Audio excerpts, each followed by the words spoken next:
This is Rebecca Akers, Adult Services Coordinator with the Hardin County Public Library, and today I'm going to show you about one of the services we provide via our databases called Novelist.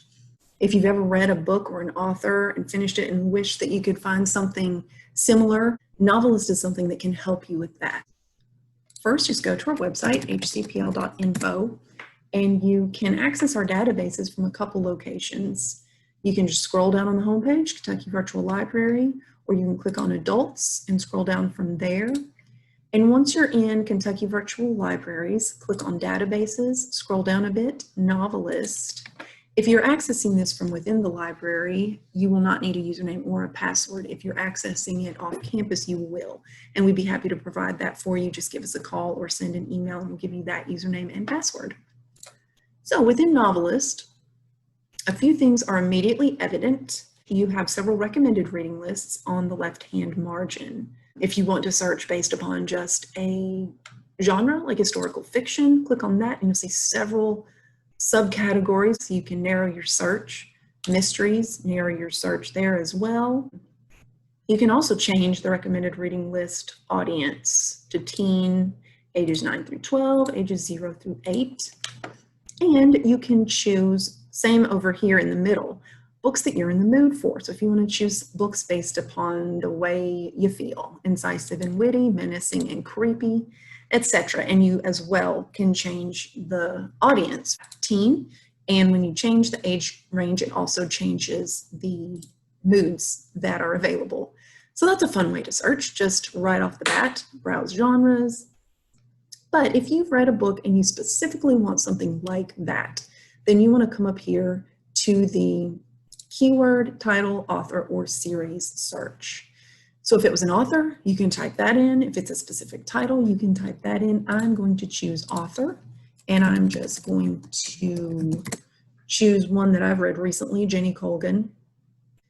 And when that results page shows up, you'll see a description of the author, the genre, character description, tone, writing style. So these are some of the things that have been used as criteria for determining what read-alikes would be.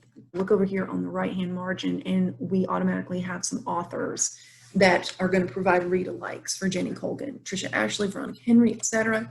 I have read several of these and I would say those are pretty good matches for the tone and style and content of these books. Now scroll down. I'm going to choose the bookshop on the shore. Now a couple different things happen based on how you click here. If you click straight to title read-alikes, you're just going to get a text list of some books and the reasons they were chosen. If, however, from that point you click on the title itself, it's going to bring up a different results page and you're still going to get those read-alikes, but this time they're on the right-hand margin and you get the book cover. And if you hover the cursor over that book cover, then you're going to get a description, detailed description, reasons why this was chosen as a read-alike for the book that you, or the author that you chose. And then as well, over here on the main search results page, you get some reviews of that book. And down at the bottom, search for more. And you're going to find this on every page where you click on the title. And it includes details about the genre, the subject, and the location. I'm going to choose, let's say the reason I liked this book was because it took place in Scotland and it involved bookstores. So I'm going to refine that search and I'm going to get a completely different list of read-alikes. A couple Jenny Colgan at the top. And as I scroll down, I see that there are several by Paige Shelton, several by Molly McRae. So that tells me those are some series that I might be interested in checking out. And then it looks like they're a different genre. These are mystery, whereas the one I started with was not, but it still might be something that interests me.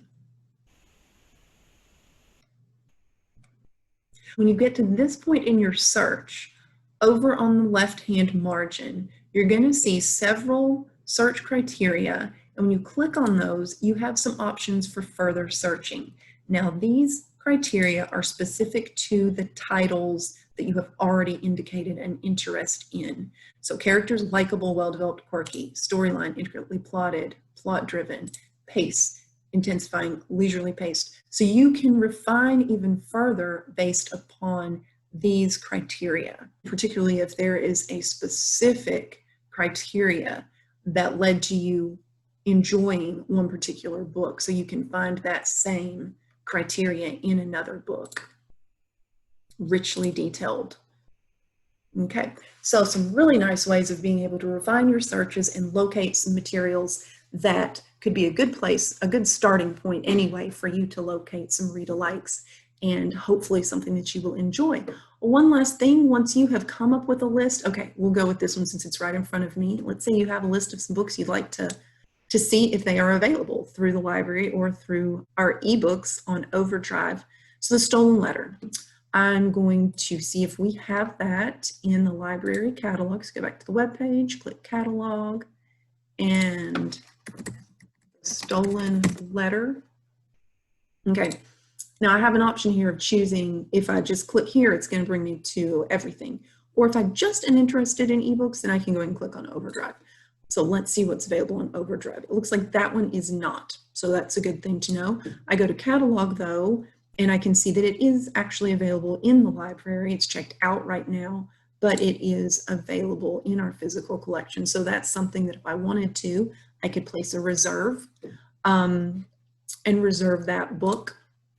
From here, you would just enter your entire barcode number on the back of your library card, and then your PIN is the last 4 digits of that library card.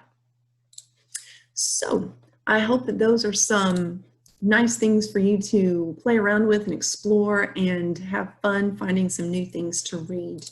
Thanks for listening. Again, let us know if you have any questions, if you want that username and password, or if you just have some questions about using it, feel free to email or give us a call. Thanks.